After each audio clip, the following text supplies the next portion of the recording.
Somalia, a hot, dry country.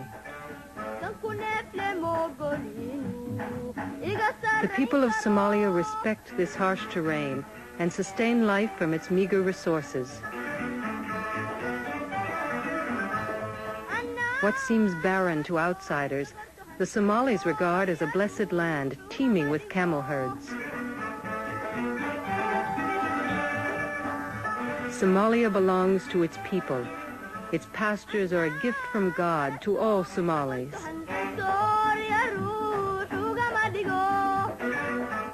Somalia straddles the Red Sea and Indian Ocean in the northeast corner of Africa. This is the Horn of Africa, the biblical land of frankincense and myrrh at the crossroads of Africa and the Middle East. There are 4 million Somalis and 6 million camels in Somalia. Over half of these people are nomads, the rest farmers and city dwellers.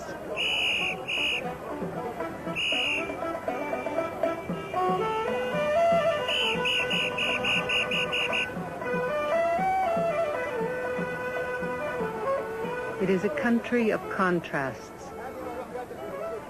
Until 1972, the Somali language was unwritten. But words have always been at the heart of the culture.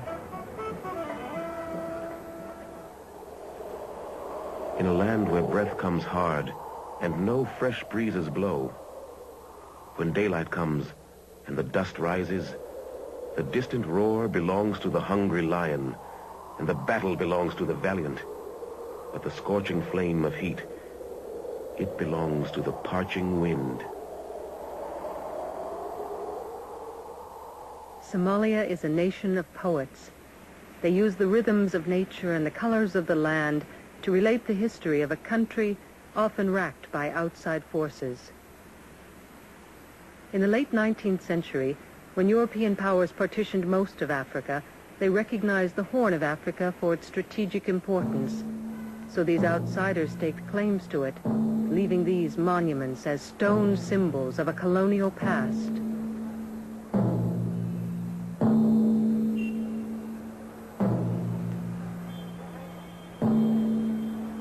In the Horn, Britain, Italy, and France joined the ancient African empire of Ethiopia in dividing up vital Somali grazing lands. For Somalia, the time is ripe for someone to lead this nomadic society, suddenly faced with intruders intent on colonizing them. Somalis are a religious people. As Muslims who believe themselves descendants of the Prophet Muhammad, it is fitting that the leader who steps forward is a Muslim teacher named Muhammad Abdullah Hassan. In 1895, Muhammad Abdullah Hassan returns to Somalia from the holy city of Mecca, bringing with him a clear vision of the power of simple faith. He is considered a Sayyid, or Holy One. On arrival, he resists an English officer who has demanded an entry tax. In a struggle, the Englishman falls off the pier. The belligerent Somali is not arrested, but is simply dismissed as being mad. The Sayyid starts denouncing his countrymen who cooperate with such colonial authorities, urging all Somalis to work together as Muslims. If the land is your land, why aren't you its government? If Islam is your religion, why do you submit to infidel overlords? His message inspires many to join him. They become the dervishes, a movement of devout Muslims dedicating their lives to the service of God and community. Their units repel Ethiopian soldiers who have plundered Somali villages. In 1899, the British receive a defiant letter from the Sayyid, challenging their very presence. Now choose for yourselves. If you want war, we accept it. But if you want peace, you must pay us a protective tax. Relations deteriorate. Britain proclaims the Sayyid to be a rebel of the empire. To the imperialist mind, his rejection of colonialism confirms his madness. Sayyid Mohammed is henceforth branded the Mad Mullah. The colonialist armies join together to break his resistance. British mount numerous expeditions against the Somali dervishes, mobilizing a multinational force of Asians, Europeans, and other Africans. Both sides suffer heavy casualties. A stalemate results. The Mad Mullah makes headlines in Britain.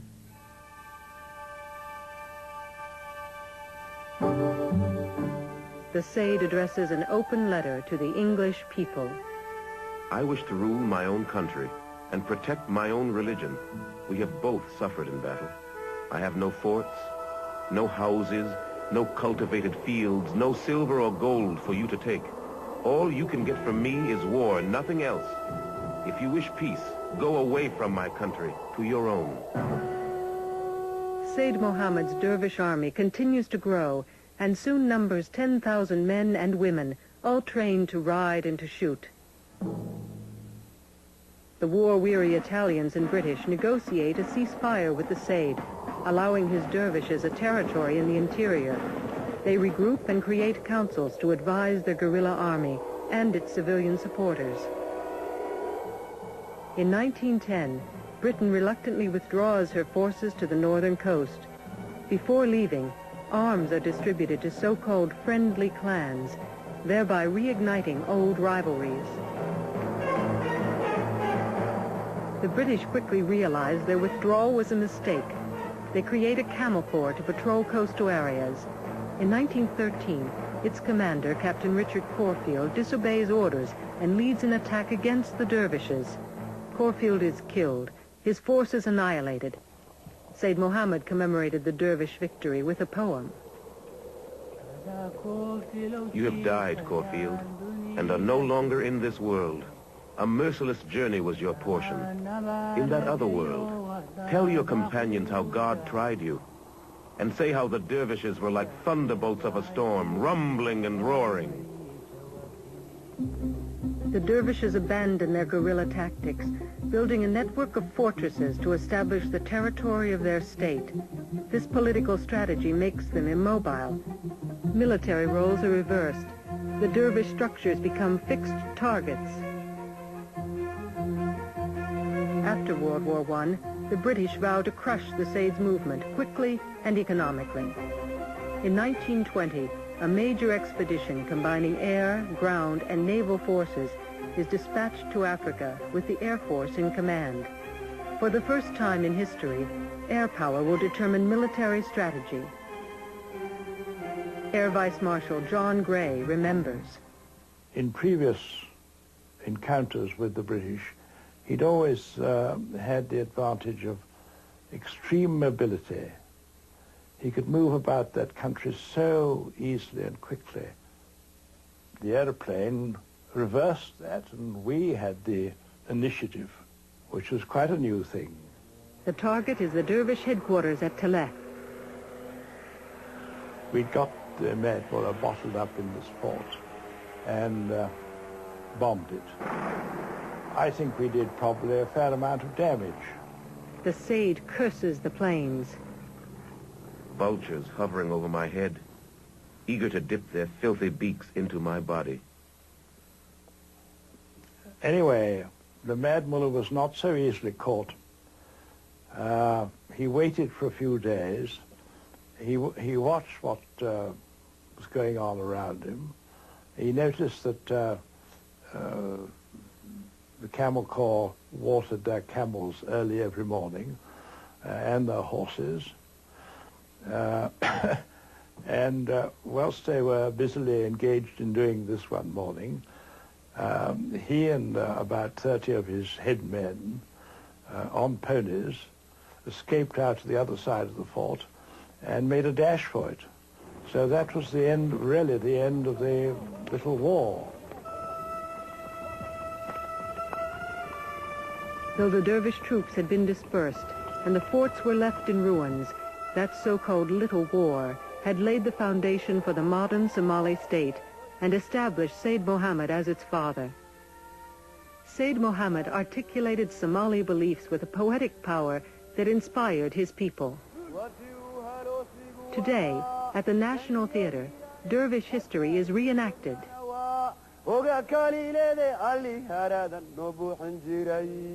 For Somalis, poetry is a public art, the expression of their culture, valued above all else.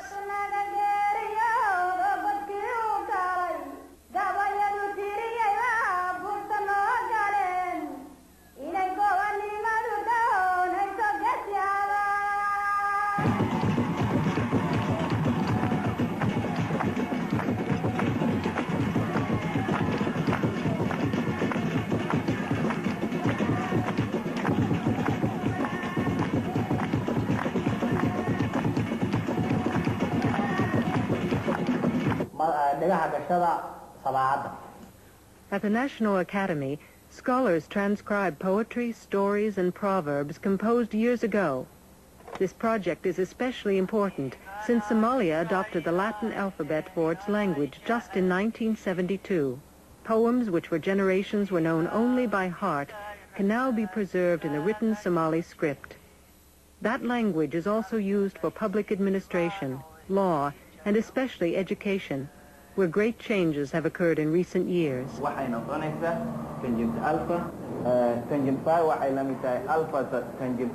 Despite some opposition within this patriarchal society, many girls now seek formal education. But they still encounter difficulties. Tahabo Farah is a dean at the Somali National University. In the Somali society, it's very important for a woman to get married because it's very difficult for a woman to live as an independent person. There is this pressure, and they are not encouraged generally to, be educated.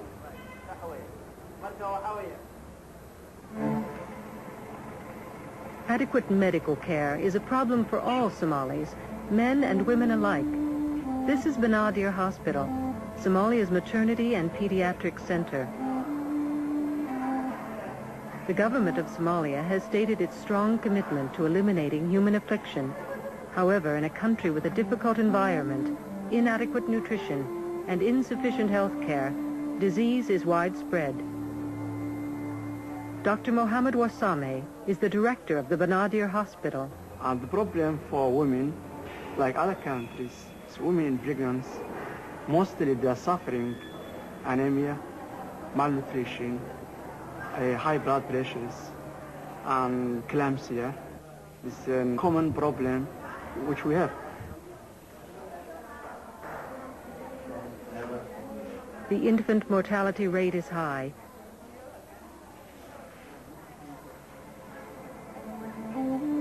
Even though much progress has been made with the help of the doctors of many nationalities who work here, and the extent of medical care now reaches beyond city limits, Somalia still faces enormous medical problems.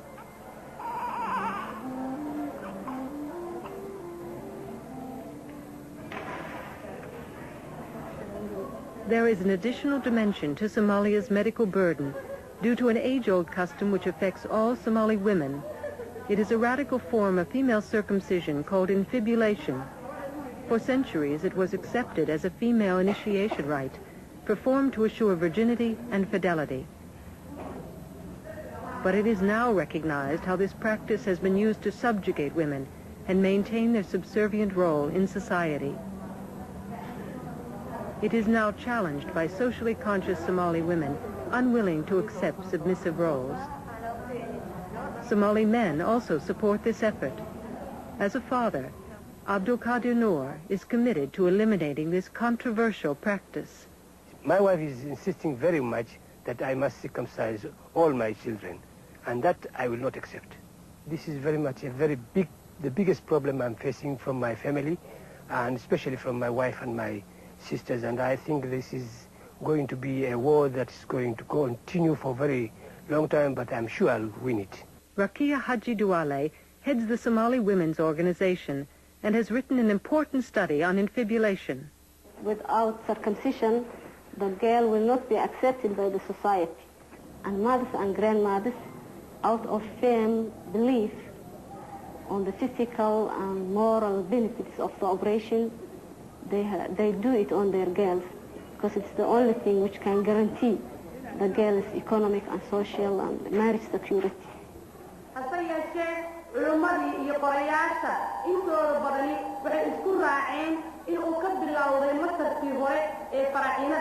The Somali Women's Organization has begun an education campaign to persuade women to abandon this harmful custom. We don't like foreigners to criticize or to interfere in this female circumcision issue because it's a Somali problem, and we as Somalis, we are aware and we know this is a serious problem in our country, and we have the ability and we are ready to do something about it. Somalis have a strong sense of themselves as a people. Unlike most African countries, Somalia is a homogeneous nation whose people speak the same language, share the same culture, and practice the same religion, Islam.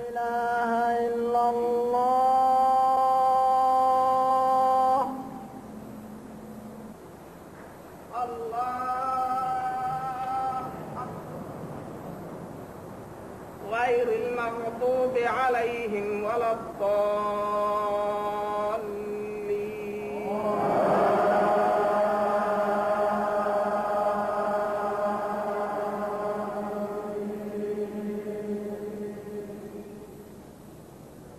حليمة كنت في السوق الساعة 1 ظهرا.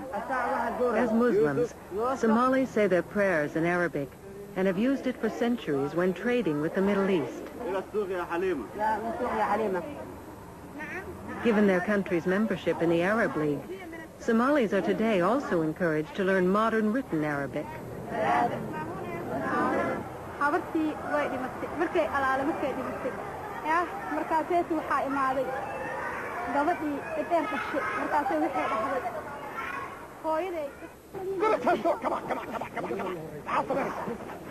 National service is part of the responsibility that every Somali has.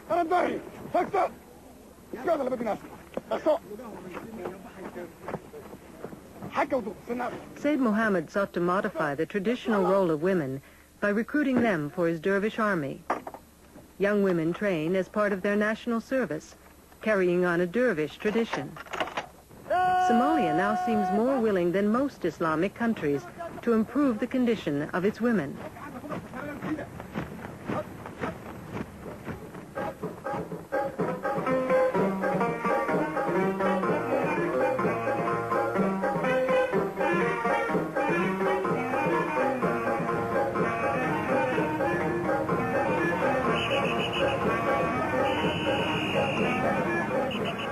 The Somali capital is Mogadishu, seat of the government led by military men who took power in 1969. Somalia is an underdeveloped country, struggling to shake off the legacy of colonialism.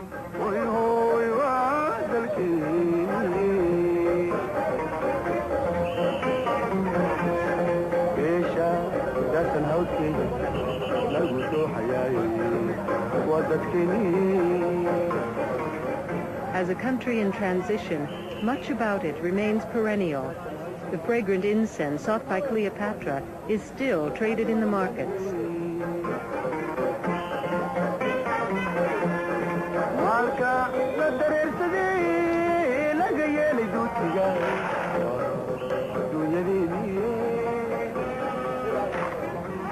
Nomadic people travel lightly because people on the move have little use for bulky goods. They must carry only what is essential. In a society built on a nomadic culture, the spoken word, the lightest of baggage, has the strongest tradition. Radio Mogadishu broadcasts news, politics, and social commentary. Its airwaves regularly carry Somali poetry. Memorable verse from the past and the words of contemporary poets in the tradition of Sayyid Muhammad Abdullah Hassan.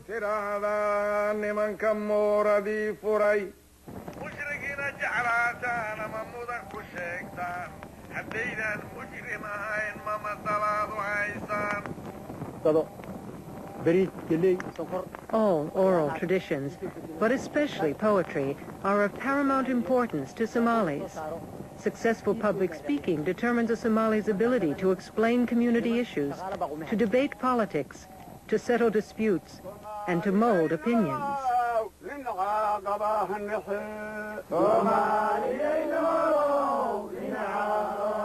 Poetry teaches Somalis who they are, where they come from, where they are going. It makes them laugh. It helps them remember. More than a refined art, poetry is essential for their cultural survival. The Somali population, as in the days of the dervishes, remains primarily nomadic. Mohammed Musa Awala is project director of the Somali National Range Agency. Nomadic life, in actual fact, is a life that's dictated by the environment.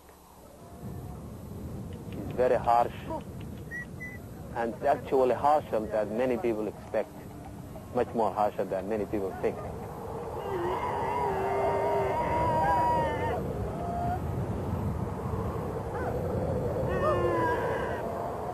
Hot wind and heat will lick you like a flame. Charred plants, stumps of burned trees, and columns of dust will greet you. But God, who fills our water ponds, will not make you thirst.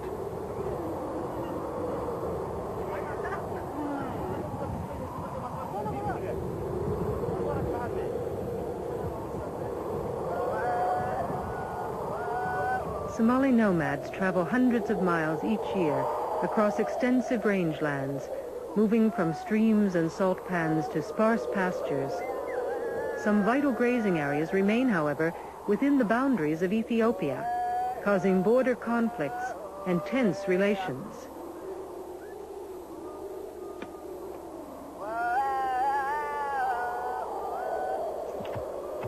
In the nomadic camp, men and women must cooperate to survive, but a traditional division of labor persists.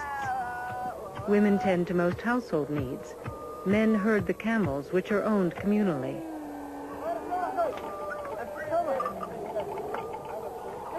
For Somalis, the camel is wealth, the carrier of goods, the provider of life. They drink its milk, eat its meat, use its leather, and sell off surplus animals. Nomads show boundless affection for these generous animals. They chant to encourage their camels to drink at the water hole. They are all here, ready. They belong to us. How splendid and useful they are. They are standing ready. You will be cooled. Come forward slowly. Put your mouth to it with blessing. It is devoid of evil. Your shriveled bones are now moist and full again. But the wells are just a stop, for nomads must move on in search of vegetation to sustain the herds. Loss of access to even the smallest pastures can be fatal. National boundaries imposed by outsiders are meaningless to a nomadic people. In this society, the camel is the mainstay, linking Somalis of the interior with countrymen in the cities.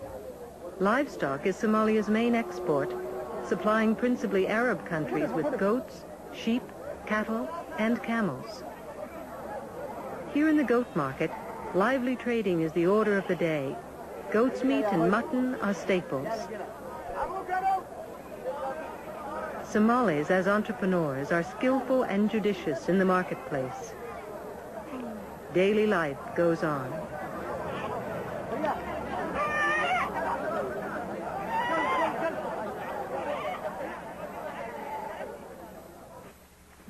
Somalia, by reason of its location, has been coveted by foreigners. Today, still at war with neighboring Ethiopia over Somali grazing lands, it struggles to resettle 500,000 refugees displaced by the fighting. Somalia suffers from drought cycles and an unstable environment. Life depends on scarce water. Its millions of camels, goats, and sheep exhaust the land. With the oil-rich Middle East nearby, the Horn of Africa, once partitioned by colonialists, is today an object of political and military maneuvering by superpowers. And yet, these hardy, fiercely independent survivors are beholden to no one. The legacy of Sayyid Muhammad lives on in his people, reminding the world never to take them for granted. For as it was said of the dervishes, no one ever broke their spirit. Now you depart through places steeped in heat, but in that scorching heat that parches the throat and sears the flesh, may God in his compassion let you find that great bowed tree that will protect and shade you.